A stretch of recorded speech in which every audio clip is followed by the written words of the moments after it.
그때 내 민족을 호위하는 큰 군주 미가엘이 일어날 것이요 또 환란이 있으리니 이는 개국 이래로 그때까지 없던 환란일 것이며 그때 내 백성 중 책에 기록된 모든 자가 구원을 받을 것이라.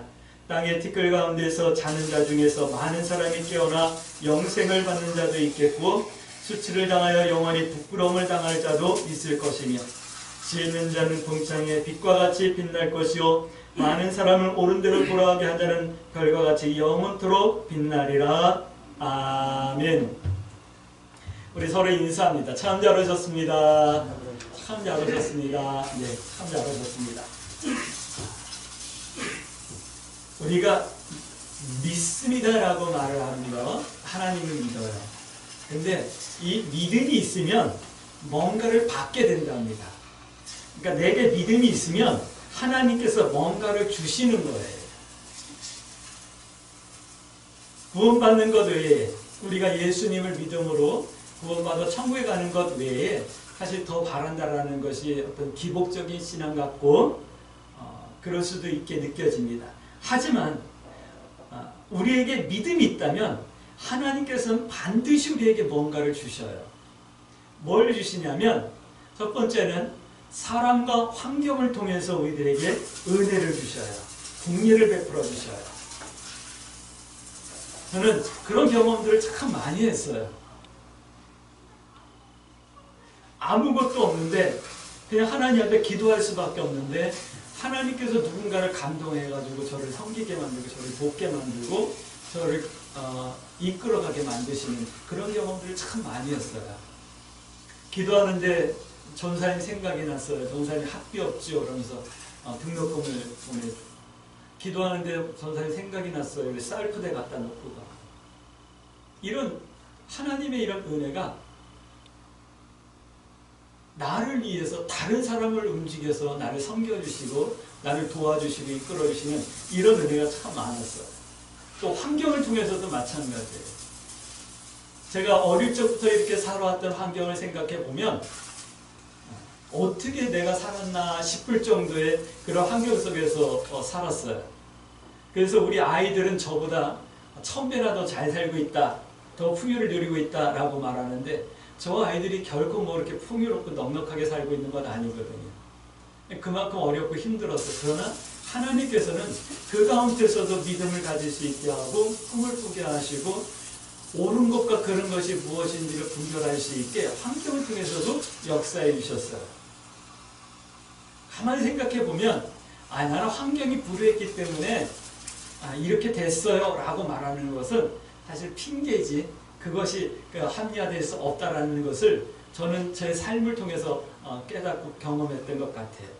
우리가 믿음이 있으면 하나님께서는 이렇게 사람을 통해서 환경을 통해서 은혜를 베풀어 주시고 긍휼을 주신다라는 거예요. 하나님 나 뭐가 없어요 그러면 하늘에서 뚝 떨어지는 건 아니잖아요. 또 내가 믿음이 있으면 하나님께서 영으로 성령으로 직접 나에게 뭔가를 주시는데 지혜를 주시고 깨달음을 주시고 분별할 수 있게 해주시고 행할 수 있는 용기를 주시는 거예요. 할렐루야. 사실은 믿음의 역사가 이것이 가장 큰 하나님의 은혜인지도 몰라요. 이것을 보면서 이게 오줌인지 똥인지 분별 못하는 거예요. 이것이 옳은 것인지 옳지 않은 것인지 분별하지 못하는 거예요.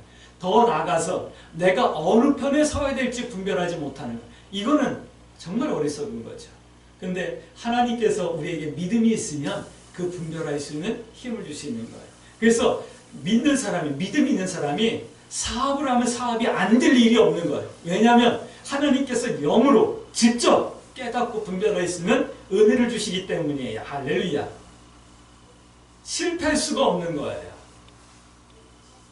믿음이 있는데 타락할 수 없는 거예요. 믿음이 있는데 범죄할 수 없는 거예요. 왜요? 하나님께서 믿음이 있으면 영으로 직접 역사하기 때문에. 할렐루야. 축복합니다. 우리 광주 새순교 모든 성도들이 풍성하게 이 하나님의 은혜를 누릴 수 있게 되길 주의 이름으로 축복합니다. 그러니까 우리가 믿음을 회복하라라고 하는 주제로 오늘 하나님의 말씀을 함께 나눌 거예요. 오늘 우리가 함께 나눌 다니엘에서는 유다가 바벨론에 멸망되어지고 포로로 잡혀간 유대 청년들의 이야기로 시작하라고 있어요. 그리고 다니엘과 다니엘의 꿈을 통해서 그 꿈을 통해서 계신 하나님의 계획을 밝히고 있는 말씀이 바로 이 다니엘서 말씀이에요.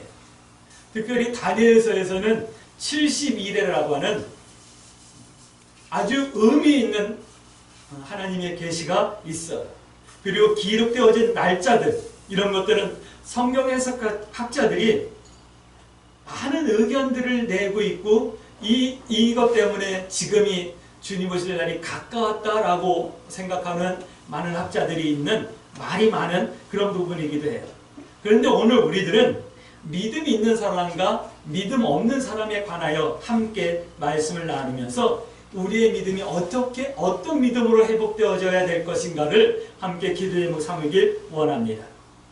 성도들이 회복해야 될 믿음에 관한 말씀, 이 말씀을 나누면서 기도의 제목 삼도록 하겠습니다. 다니엘서에는 믿음 있는 사람들이 나와요. 어떤 사람들이죠? 다니엘이 나오고 또 다니엘의 세 친구가 믿음 있는 사람들이에요. 또 믿음 없는 사람들이 나와요.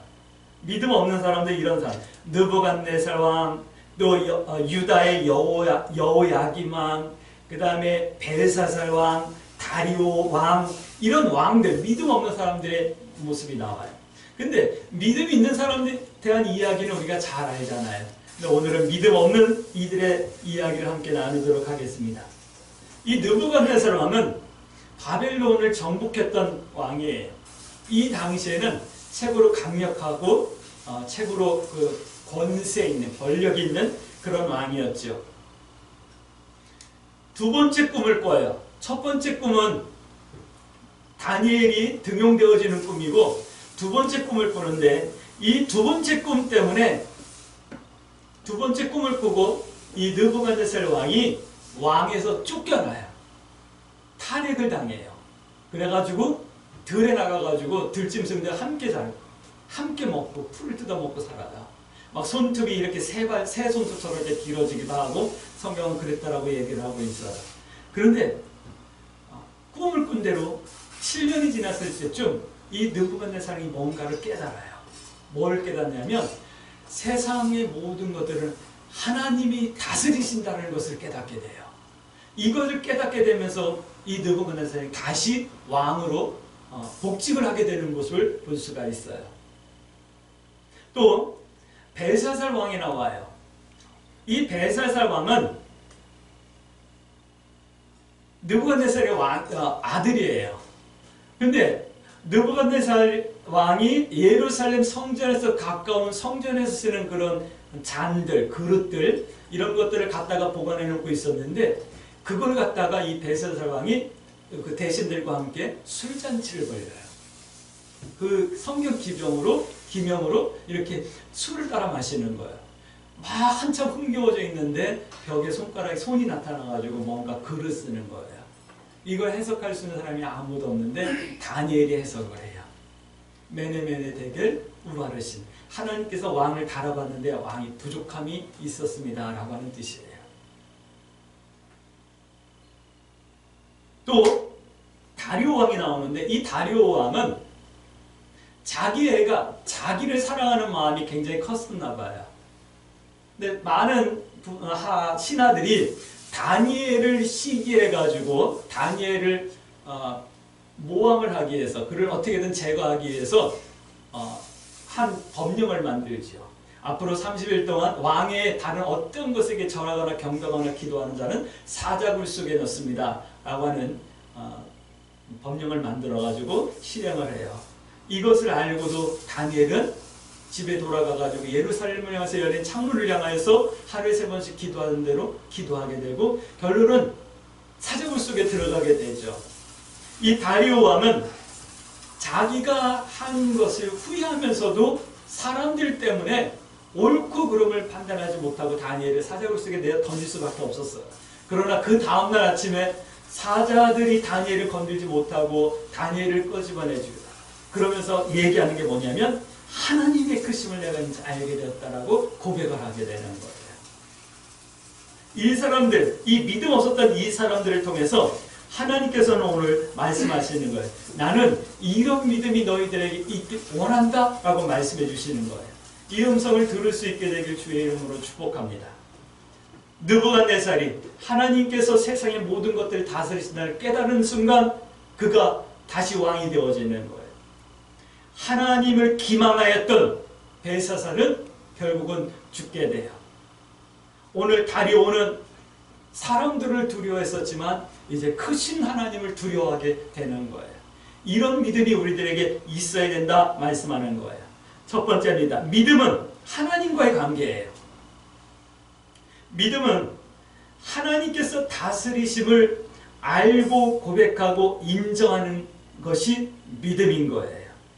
교회, 나, 가정, 지구, 우주, 사람들이 헤아릴 수 없는 영적인 세계까지도 하나님께서 다 다스리시고 계시는 거예요. 할렐루야. 이 믿음 때문에 하나님 앞에 맡기고 하나님을 믿고 순응하고 기도하며 중보하고 축복하고 때로는 기다릴 줄 알고 그래야 합니다. 불신하고 한다라고 대적하고 저주하고 이러는 것들은 뭘 모르는 거예요. 요즘도 하나님이 있길 뭐가 있어 라고 하는 사람들이 있어요. 뭘 모르는 거예요. 얼마 전에 학교에서 학교 과학실에서 오래됐다고 시간이 오래됐다고 그 학교가 제가 나가고 있는 학교가 개교한 지가 16년 된 학교니까 그 16년뿐이 안 된 거예요. 뭐냐면 과학실에서 쓰는 그 현미경 굉장히 좋은 현미경이었어요. 그걸 상당히 많이 이제 폐기를 하는 거예요. 근데 너무 아까워서 그것을 좀 갖고 와가지고 이렇게 아기들이 있는 집에 몇 개씩 이렇게 나눠줬어요. 그러면서 제가 한 얘기가 있어요. 이것은 어린 아이들한테는 이 사용하기도 힘들고 뭔지도 모를 수도 있어요. 그러나 이것이 동기가 될 수 있어요 라고 하는 얘기를 해줬던 것 같아요. 어떤 동기냐면 우리는 사람들은 눈에 보이는 것이 전부인 줄 알고 있어요. 너무 커도 그것이 뭔지 몰라요. 근데 너무 작아도 그것이 무엇인지 우리는 못 봐요. 왜냐하면 우리는 유한하고 한계가 있는 인간이기 때문에 그래요. 그래서 그 아이들이 눈에 보이지 않는 것을 보면서 이런 것도 이런 세계도 있다라는 것을 안다고 한다면 그들의 시야와 폭이 얼마나 넓어지겠어요. 그리고 그들의 그 세계관이 얼마나 넓어지겠어요 라고 하는 얘기를 하면서 그걸 줬어요. 눈에 보이지 않으면 없다고 말하고 우리가 다 볼 수 없으면 부인해버리는 것이 인간이에요. 그러나 오늘 우리는 알게 되었잖아요. 하나님께서는 우리 눈에 보이지 않는 것까지도 너무 작아서 안 보이고 너무 커서 안 보이는 것까지도 하나님께서는 다 다스리고 계심을 우리는 믿음으로 알게 되는 거예요. 이것이 하나님과의 관계요. 이것이 믿음인 거예요. 이걸 인정하지 못한 사람은 아직 뭘 모르는 거예요. 내 눈에 보이지 않는 작은 세계가 있다는 것, 내 눈으로 볼 수 없는 큰 세계가 있다는 것을 모르는 거예요. 또 하나님을 유일한 하나님으로 인정해드리고 그래서 그 앞에서 겸손한 것, 이거 믿음인 거예요. 벨사살이 하나님 앞에서 겸손했다고 한다면 벽에 글씨가 손이 나타나서 글씨를 쓰기 전에 성전 기명으로 수를 따르며 하나님을 기망하기 전에 하나님의 크심을 알고 유일한 하나님을 인정해드렸다면 아마 그의 왕위는 꽤 오래 지속되어졌을 거예요. 하나님 말고 다른 것을 의지하는 것, 하나님 앞에 겸손하지 못하는 것이며 하나님을 모르는 것이에요. 여러분들 기억하셔요. 하나님은 언제나 옳다. 할렐루야. 하나님은 언제나 옳다. 내 상식으로 내 지식으로 이해하지 못하는 것뿐이지 하나님은 언제나 옳다. 할렐루야. 이 사실을 여러분들이 믿으며 하나님 앞에서 겸손하게 하나님의 크심을 인정해 드릴 수 있게 되길 주의 이름으로 축복합니다. 하나님의 크심을 또 찬양하는 것, 이것도 믿음인 거예요. 사람을 두려워하는 것이 아니고 환경을 두려워하는 것이 아니라 오직 크신 하나님을 찬송해 드리며 그 하나님의 뜻을 선택해내는 것, 이것이 믿음인 거예요. 우리가 노래를 잘해서 하나님을 찬양하는 것이 찬양이 아니라 내가 하나님을 높여드리기 위한 믿음의 선택 자체가 하나님을 찬양하는 찬양이라는 것을 여러분들 기억해내시길 주의 이름으로 축복합니다. 이런 것이 믿음이에요. 이 믿음이 있어지길 주의 이름으로 축복합니다. 그런데 그래서 뭐? 우리는 이런 믿음이 있기를 원해요. 근데 주변 사람들이 물어볼 것 아니에요. 그래서 뭐? 그 믿음이 있어서 뭐? 질문하여지면 됩니다. 이 믿음으로 무엇을 해야 하는데요? 무엇을 해야 할 건데요? 질문하시고 답할 수 있게 되길 주의 이름으로 축복합니다. 예수님께서는 이렇게 말씀하셨어요. 마태복음 5장 말씀. 너희는 세상의 빛이니 사람이 등불을 켜서 등경 위에 두고 말 아래 두지 아니한다 말씀합니다. 이는 모든 사람에게 너희 빛을 비치게 하라. 너희는 세상의 소금이니 소금이 맛을 잃으면 아무 쓸데없어 밖에서 발에 밟힐 뿐이다 라고 말씀하시고 계셔요. 다시 말씀드립니다. 이 믿음으로 세상에 빛이 되고 세상의 소금이 되어야 된다라고 예수님께서는 말씀하시고 계셔요. 우리 사도들께서는 이 믿음으로 세상에 그리스도의 편지가 되어지고 세상 가운데서 향기가 되어야 된다라고 말씀하고 있는 거예요. 어떻게 하는 건데요? 그게 두 번째예요. 믿음 있는 사람의 신앙의 내용이에요. 이렇게 하는 거래요. 믿음에는 하나님과의 관계도 있지만 세상과의 관계도 있고 사람과의 관계도 있는 거예요. 내가 믿음이 있다면 세상과 나와의 관계가 어떻게 정립되어야 되는가, 어떻게 세워져야 되는가. 내가 믿음이 있다면 사람과 내가 어떤 관계를 맺어야 되는가. 이 굉장히 중요한 거예요. 이 믿음이 있어야 돼. 믿음의 선택을 두려워하지 않는 거예요. 세상과 내 관계 가운데서, 사람과 나의 관계, 나 관계 가운데서 믿음의 선택을 두려워하지 않는 것. 성경은 분명하게 말씀하고 있어요. 10장 28절, 마태복음 10장 28절. 너희 몸을 죽이는 자를 두려워하지 말고 너희 영혼까지도 지옥에 던질 수 있는 이를 두려워하라 라고 말씀하고 계셔요. 근데 우리는 사람을 두려워하고 환경을 두려워하죠. 우리의 영혼, 우리의 생명을 주장하시는 하나님을 두려워하지 못하는 거예요. 오늘 다니엘은 음식 앞에서 하나님을 두려워했고 사자굴 앞에서 하나님을 두려워했어요. 만약에 하나님을 두려워하지 않고 사람을 두려워했다면 분명히 왕의 진미를 먹었을 거예요. 그 기름진 고기 음식을 먹었을 거예요. 우상하게 드렸던 우상의 제물을 다니엘과 다니엘의 세 친구도 먹었을 거예요. 사자굴 앞에서 하나님을 두려워하지 않고 사람을 두려워했다고 한다면 나 잘못했습니다. 한 번만 살려주세요. 이제는 왕에게만 충성하겠습니다라고 얘기했을 거예요. 다니엘의 친구들도 마찬가지예요. 평소보다 7배나 더 뜨거워진 풀무불 앞에서 그런 당당하게 얘기하잖아요. 하나님을 두려워하지 않았다면 왕의 신상 앞에 이제는 우리가 절하겠습니다. 이제 경배하겠습니다. 제발 살려주세요라고 했을 거예요. 그러나 하나님만을 두려워했기 때문에 7배나 뜨거워진 그 풀무불 앞에서도 하나님께서 우리를 살려주실 거고 하나님께서 우리를 살려주시지 않는다 할지라도 나는 이 믿음의 선택을 두려워하지 않습니다라고 당당하게 고백할 수 있었고 그 뜨거웠던 풀무불 가운데서 다시 걸어 나오며 하나님 되심을 증거할 수 있었던 거예요. 믿음의 선택을 두려워하지 않길 주의 이름으로 축복합니다. 또 하나님의 큰 긍휼을 의지하는 것. 이것이 믿음 있는 사람의 신앙생활의 내용이에요. 근데 하나님의 큰 긍휼을 의지한다라는 것이 하나님 내가 믿습니다. 의지해서 도와주세요. 이것이 아니라는 거예요. 우리가 지금까지 생각했던 그런 의지함이 하나님의 의지함이 아니라 오늘 다니엘에서는 이것을 말씀하고 있어요. 다니엘서 9장 1절부터 10절 말씀까지 보면 하나님의 크신 긍휼을 의지하고 회개의 삶을 시작하는, 회개의 기도의 삶을 시작하는 것. 이거 하나님을 의지하는 거예요. 다니엘은 자기 자신의 죄, 또 조상의 죄, 나라와 민족의 죄, 이걸 안고 하나님 앞에 중보하며 기도하는 삶을 살기 시작하는 거예요. 이것이 하나님을 의지하는 거예요. 9장 19절 말씀 보니까 주여 나의 기도를 들어주옵소서. 주여 나를 용서해 주옵소서. 주여 내 기도를 듣고 속히 행하시고 응답해 주옵소서라고 하며 하나님 앞에 기도를 시작하는 것을 볼 수가 있어요.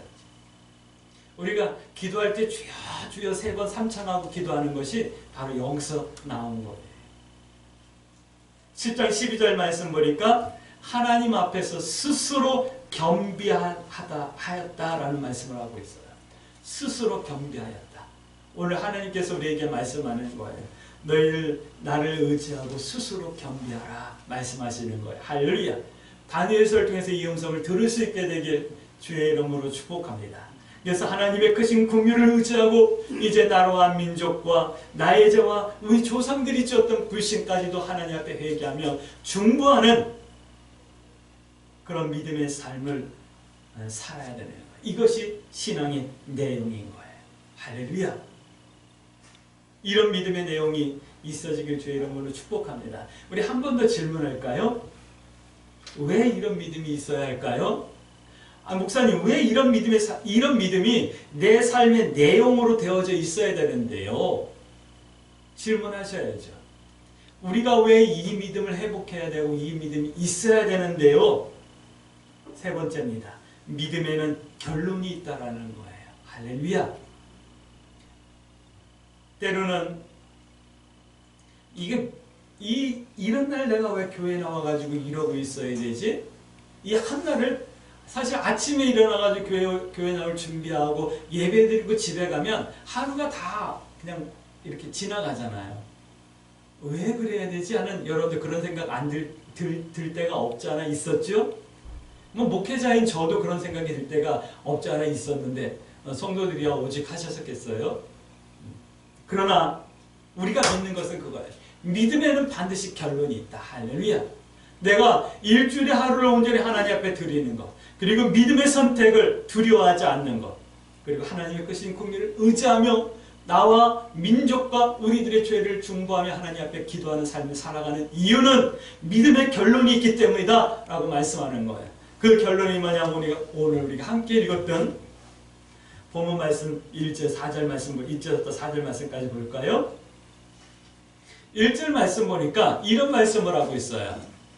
우리의 이름이, 내 이름이 생명책에 기록되어야 하니까 이 믿음이 우리에게 있어야 됨을 말씀하고 있는 거예요. 이 생명책에 기록된 대로 요한계시록 말씀 보면 백보자 심판 앞에 섰을 때 이 책에 기록되어진 대로 심판을 받는다라고 말씀하고 있어요. 어떤 이들은 부끄러운 일도 다 기록되어졌을까봐 아마 두려워하고 염려하는 이들도 있을 거예요. 근데 내가 정말 하나님 앞에 진실하게 믿음으로 깨어서 기도하며 내 생활이 바뀌었다면 그 부끄러움들은 지워졌을 걸 전 믿어요. 그러나 다른 사람이 알아주지 않고 몰라도 내가 작은 것이라 할지라도 믿음의 선택을 했다면 그 믿음의 선택이 분명히 이 생명책에 다 기록되어져 있을 거예요. 할렐루야. 다른 사람이 알아주지 않아도, 다른 사람은 몰라도 하나님은 우리를 다 보고 알고 함께 하시는 하나님이시니까요. 할렐루야. 내 믿음이 생명책에 기록되어지길, 여러분들의 이름이 하나님의 생명책에 기록되어지길 주의 이름으로 축복합니다. 그렇기 때문에 이 믿음이 회복되어져야 되는 거예요. 12장 2절 말씀 볼까요? 땅의 티끌 가운데 자는 자들 중에, 죽은 자들 중에 많은 사람이 깨어나고 영생을 얻을 자도 있겠고 수치를 당하여 영원한 부끄러움을 당할 자도 있을 것이다 라고 말씀하고 있어요.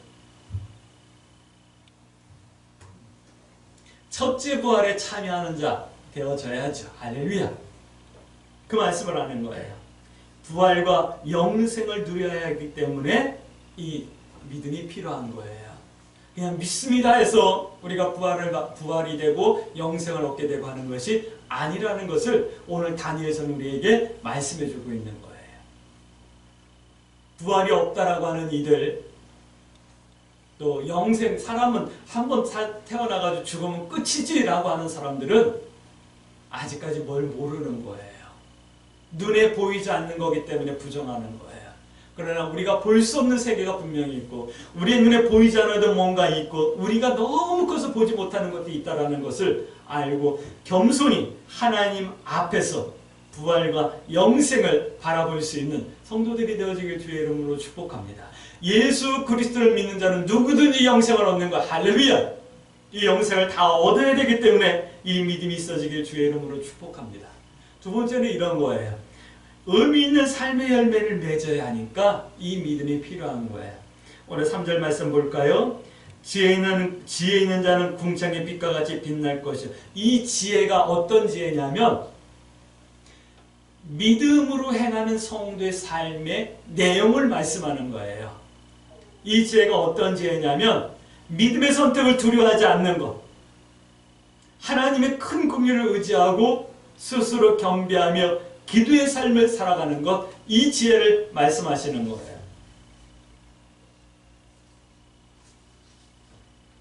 궁창의 빛과 같이 빛날 것이요 의미 있어질 것이요.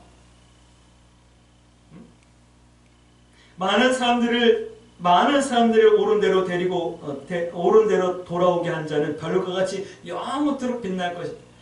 의미 있는 삶의 열매를 맺게 된다. 이 말씀을 하는 거예요. 의미 있는 삶의 열매가 여러분들은 어떻게 생각하셨을까요? 열심히 일해서 돈 벌어가지고 근사한 주택 하나 지면 의미 있는 삶이었을까요? 얼마 전에 우리나라에서 제일 부자였던 한 인물 한 분이 돌아가셨죠. 그 돈이 얼마나 많았냐면 우리는 평생 세어도 평생 그거를 10,000원짜리, 50,000원짜리로 우리가 평생 세도 아마 다 못 쓸 돈이었을 거예요. 그렇게 많은 돈을 벌어가지고 남겨놓고 돌아가셨는데 아무것도 가져간 게 없잖아요. 이제 얼마 안 지나면 다 잊혀질 거예요. 그런 것이 의미 있는 것이 아니라는 거예요. 그가 예수 믿지 않았다면 아마 지금 뜨거운 지옥에 가 있을 거고, 그가 예수님을 믿었다면 천국에 가 있을 거예요. 오늘 의미 있는 삶의 열매를 맺어야 되니까 이런 믿음이 있어야 된다라고 말씀하는 거예요. 할렐루야. 그런데 이렇게 살지 못하고 이런 결론을 보지 못하는 사람들도 있다라고 말씀하고 있어요. 12장 10절 11절 말씀 볼까요? 12장 10절 많은 사람이 연단을 받아 스스로 정결하게 하며 희게 할 것이나 이런 믿음의 삶을 살 것이나 악한 사람은 악을 행하리니 악한 자는 아무것도 깨닫지 못하되 오직 지혜 있는 자는 깨달으리라. 악한 사람은 악을 행한다. 요한계시록 말씀 보니까 이런 말씀 나오죠. 선을 행하는 사람은 계속해서 선해지는 거예요. 악을 행하는 사람은 계속해서 악해지는 거예요. 처음에는 이렇게 섞여 있어요. 선한 사람과 악한 사람이 섞여 있는데 이게 이제 점점 나뉘어지기 시작하는데 이 갭이 점점 넓어지는 거예요. 따라올 수 없게 되는 거예요. 이렇게 되는 이 결론을 모든 이런 믿음의 결론을 보지 못하는 사람들도 있다. 매일 드리는 제사를 피하며 멸망하게 할 가증한 것을 세울 때부터 이 날 지날 때까지 그렇게 막 될 것이다. 뭐 이런 말씀을 하는 거예요. 그래서 우리는 믿음을 회복해야 한다라는 말씀을 다니엘서는 우리에게 말씀해주고 있는 거예요. 오늘 우리 광주에서 함께 모든 성도들에게 이 믿음이 회복되어질 수 있게 되길 주의 이름으로 축복합니다. 그러면 우리 이렇게 기도해야 되겠죠? 하나님, 내가 하나님이 세상 모든 것들을 다스리고 계심을 알고 고백하고 인정할 수 있는 믿음을 허락해 주시고 또 유일하신 하나님만을 인정하며 그 하나님 앞에 겸손하게 해주세요. 그리고 크신 하나님을 찬양하는 삶을 살 수 있게 해주세요. 세상과의 관계 속에서 믿음의 선택을 두려워하지 않게 해주시고 하나님의 큰 긍휼을 의지하며 이제 중보하는 또 스스로 겸비하는 믿음의 삶을 선택해낼 수 있게 해주시고 믿음의 결론을 누리는 성도일 수 있도록 인도해 주세요. 이렇게 기도하며 이 한 주간은 믿음의 선택을 두려워하지 마시고 하나님 뜻 행하기와 하나님 편에 서기를 부끄러워하지 아니하며 승리하는 성도의 삶으로 이 한 주간을 하나님 앞에 드릴 수 있게 되게 주의 이름으로 축복합니다. 아멘.